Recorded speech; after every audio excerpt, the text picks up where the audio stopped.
here we are at the Port Alfred Soup Kitchen, and I have Hector MacDonald, Craig Ellis here today, and they're going to basically talk to us about where they get the food from, how it's cooked, how it's prepared, and who they actually serve. So first of all, where does the food come from to start off with, Craig? Well, we get a few donations from some of the farmers, and yeah, obviously, you know what, we do stuff in bulk, so we need a lot of stuff, and we get cabbages, we get sweet potatoes, butternuts, cauliflower, patty pan, onions, potatoes, from So time to time. lots of vegetables. yeah, mostly vegetables. More Mostly vegetables, vegetables. yeah. And then Yeah.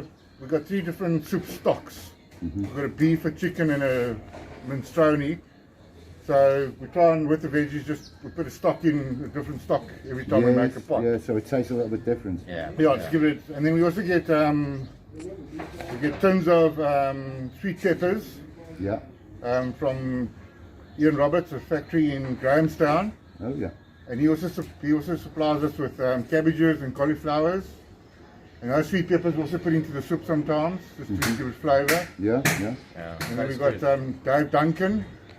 He's also a farmer who also helps us, who supplies us with veggies when he's got extra. And the other guy is Ian Roberts, Dave Duncan, and Fletcher, the Fletcher farmers. They also, when they got extra, they also supply us with veggies. So Excellent. we basically rely on farmers to. And do the shops help you? We get stuff from shops. We get from Pick and Pay. Yeah. It does help us, yes, definitely. Yeah. We get bread from him, extra bread. But our bread, our main bulk bread, we buy. We buy bread every week, Really? twice a week, yeah. And how are you funding this? How does this get funded? At the moment, we're not. Nothing. Yeah, I was going to say, because you can't do quiz nights because Yeah, of social that's the distancing. thing. Yeah, and whatever, Yeah, yeah. it's actually the kitty's just Very low. dwindling, yeah. I mean, our bread a month alone is 12,000 rand, Wow. just for bread, yeah. And our soup alone, soup powder alone a month is about 3,000. Our vehicle, that's another Yes, big cost. That's looking also about 3,000 rand for fuel a month. Well, where do you deliver to? Who is the recipient? Who are the recipients of this? Well, Craig basically in the Marto side. Yes. He can tell you about Yes, what we've done while the lockdown actually happened, before lockdown we had a whole bunch of families and everybody that we were dropping to, and then there was a few drop-off points where people were actually feeding other people. So what we've done now is we've centralized everything. So we've basically got a few drop-off points inside Namato. When I say a few, there's about 6 places in Namato where there's somebody who's already out of their own initiative in Namato who has got like their own kind of like feeding program. And we go to them where they feed And between deliver. 30 and 60 people. I think the one is up to 70 now, Yeah, and then 75. And then they redistribute it for us on our behalf. So we okay. drive up to there. We've got these big buckets of soup, which we'll show you now. Yes. We give them soup and we give them extra bread, and then those people cut the bread and divide it amongst those people. Then we go to Station Hill. There's a drop-off point there, and then we go through to I'll Bathurst. go to Bathurst station. Bathurst, we've got also there's a semi-soup, like a satellite soup kitchen in Bathurst. Yeah. We help support them as well with also the same thing, soup, 40 litres of soup a day, and then about 30 loaves of bread a day, well every second day I should say. And then they also distribute to the people that's around the area. And then we still got some families in Bathurst that I deliver to. One family's got 8 people living there. They're living in a little caravan there. We got people also, child welfare, Yes. because they were disbanded because of the house being Yes, that's taken right. away Yes, from yes, them. yes, yeah. So those children are also in Bathurst, so I distribute to them as well, to the child welfare. There's 8 children in Bathurst that belong to child welfare. And this is all completely voluntary. Yeah. 100%. And that's like the amazing thing. Yeah. And we need, I presume that you need more people to donate if they can. Obviously it's difficult times at the moment to actually try and do that, but You know, anything goes. You know, we've actually just, we'll show you now as well, we've just got a donation of clothes from Diamond Lodge. which goes to them as well. We go and, when it's winter time, everybody exactly. needs an extra padding, and we gave out blankets not so long ago as well. So, and that all comes from donation. But so basically we need, if anybody's got anything, obviously anything goes. But obviously, where we really need help is for the soup or for the bread. That's where our biggest things come. Yeah. And also, I'm putting it out there as a big thing. We've only got one pot, and it's on its last legs. So if I can show you the pots. Yeah, please, let's go. So we've only got one pot that actually works, with this one over here. The other two are really, the last one over there doesn't work at all, and we've tried whatever we can to get it going. It won't get going. So yeah, I'm putting it out there as a big donation for anybody in the food industry who's got pots and they're not using them anymore, to maybe donate it to the soup kitchen. As you know, the need is getting greater, so if we can get 2 pots going, that means we can feed a few more thousand people. Of course, any farmers that have got anything extra, and anybody who's got anything, my big thing is now I've taken over as chairman over here, and I'd really love to get the soup. Really, I'd like to get some meat inside the soup as well. So even if we just put mincemeat inside the soup, just a little bit of extra protein would be great. If there's any bones that comes from anywhere, the butchers, if they got any bones that they Would throw away normally. Yeah, we can just throw them this way. a cup of broth.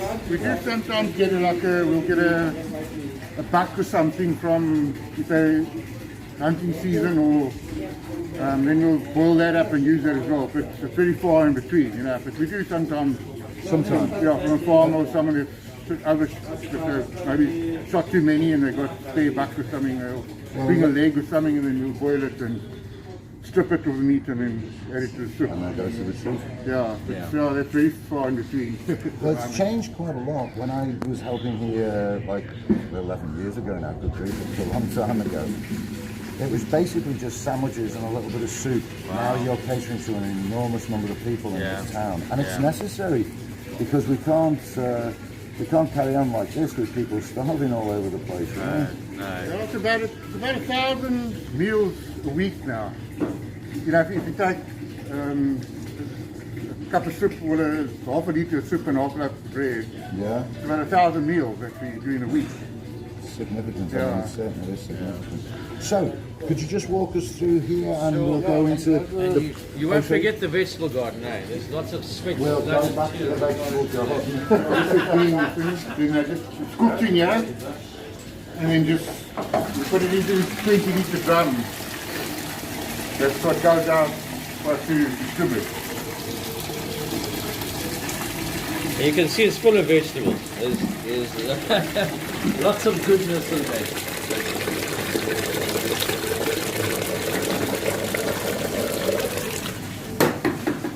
Okay, I'm just going to show you our freezer, and you can see we do get veggies in. We get a whole lot of veggies in. We boil them first, cut them up, boil them, then they go through the liquidizer, and then into buckets, and then we store them inside here for when we need to use them. then that's going to come in here. It's a lot to do that. This is where this is basically our pantry, our soup pantry. So, as we get veggies, I process them basically frozen in here. And then taken out a little bit more. The day before we make the soup, taken out, defrosted, and then boiled again. And then let's have a soup made. Well, imagine that the refrigeration costs alone must be significant. There's what? The refrigeration costs. Yeah, well, electricity is also about 8,000 rand a month, easy. It's go between 8 and 9,000 rand a month for water and electricity. Well, it would be nice, perhaps, if you were to get some sort of help from the municipality, perhaps. We have tried, we get a rebate a bit on the rate side of it. But Well, we'll try again. we can always try again, for sure. But yeah, it would help, yeah, definitely, because this is one of our biggest expenses, is water and electricity. Yeah, no, I can imagine it must be significant. These pots, chow a lot. Don't chow. You can see that heater running. Look, it doesn't stop. I don't need to get out of here now because I'm actually starting. Oh wait. There we go. So we put this vegetable garden about just under 2 years ago with the help of the Stendon University students. They had to do a project obviously for their social side, and they said, what can we do? And we said, well, help us with a vegetable garden. So we put together, with the two lots of students, we put together all of these gardens over here, and we're going to get a new batch that's going to be coming in after these spinaches have been done. But we use all of this for the soup, which is absolutely fantastic. I went over to Port Elizabeth and I did a course. It's called Farming God's Way, and I did a course over there. We've applied that into here over here as well. That's where you don't till the soil and things. And absolutely, and you put a grass on top there, so the weeding is minimal. Yeah, negligible. If you ever do any weeding, it's minimal. Yeah, so we're going to get a new batch in over there, but this has been absolutely amazing. I can see you got some tomatoes. Yeah, How do you get them to be big ones? Is a little bit of a secret there. I'll let you in on that secret. Thanks. Don't tell everybody though. Don't Don't tell everybody. Now you just got to cut the ones that's coming off the main stalks, and then you get these nice big ones. This is not my ideal, so. Because all of mine are about that size. Yeah, I'm not proud of these. Okay, so that's it from that side. When it does rain, we have got 3 drums that we collect the rain, and at least we can use that water Rainwater to go through. Yeah. Fantastic. This is obviously the engine room now with the volunteers that come through here, and so we've got a list over there of all of the station points that we go and drop off. And so we've just portioned out the bread that needs to go out onto that side over there. The little kids we look after as well. We give some stuff to kids. As you can see, the ladies over here have been making little sandwiches. Yeah, Thank you, ladies. little jam sandwiches for the kiddies as well. And these are the drop-off points. The Hyde, Station Hill, Bathurst, Tony. He needs all the food he can get. You guys took your laser? Oh yes. Opposite the courthouse, there's a place over there where all the homeless come, Yes. and they come and get something. It's No, about- actually, not unemployed men. Unemployed men are looking for work. They go to Sikuleza. It used to be a place where they used to put their name down and everything and what they could do. So if you look for someone to employ somebody, you used to go there, but they've closed it down now. But we still carry on feeding there. The homeless men still sit around there by the courtyard and courthouse and they can wait for work. So at least they're still getting food. We just call it still Sikuleza. That's actually fantastic. I mean, you They guys are get doing a great rice job. packets as well there. There's a lady, there's a couple in town, Mari and somebody, I don't know, there's a lady called Mari Dickey who actually does this in town, and they've actually been supplying the lockdown group as well. And then she gives us some as well, so we give it to those guys, the guys that look for employment. So they get a bit of bread, they get some soup, and then they get one of these. Yeah, at least they can take it home and they can cook it, and they've got somebody to cook it home for their families as well. You know? And this yes, supplies 4 people. It's dried That's as well fine. as the rice as well, yeah? All dried ingredients and rice.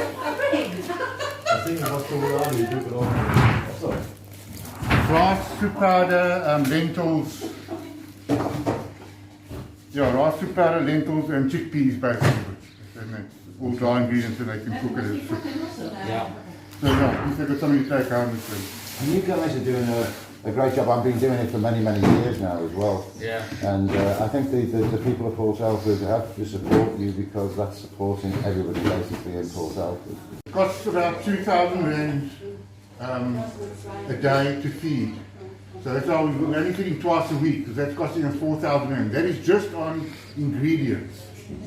That's not electricity, fuel, staff wages, things like that. It's just basically on ingredients. It's significant. So Craig has actually just suggested that people watching the video, if you would like to donate perhaps just £50 a month, that will add up and it will actually certainly alleviate some of the pressure that these guys are under. Yeah, perfect. Thank you very much. I really do appreciate everything.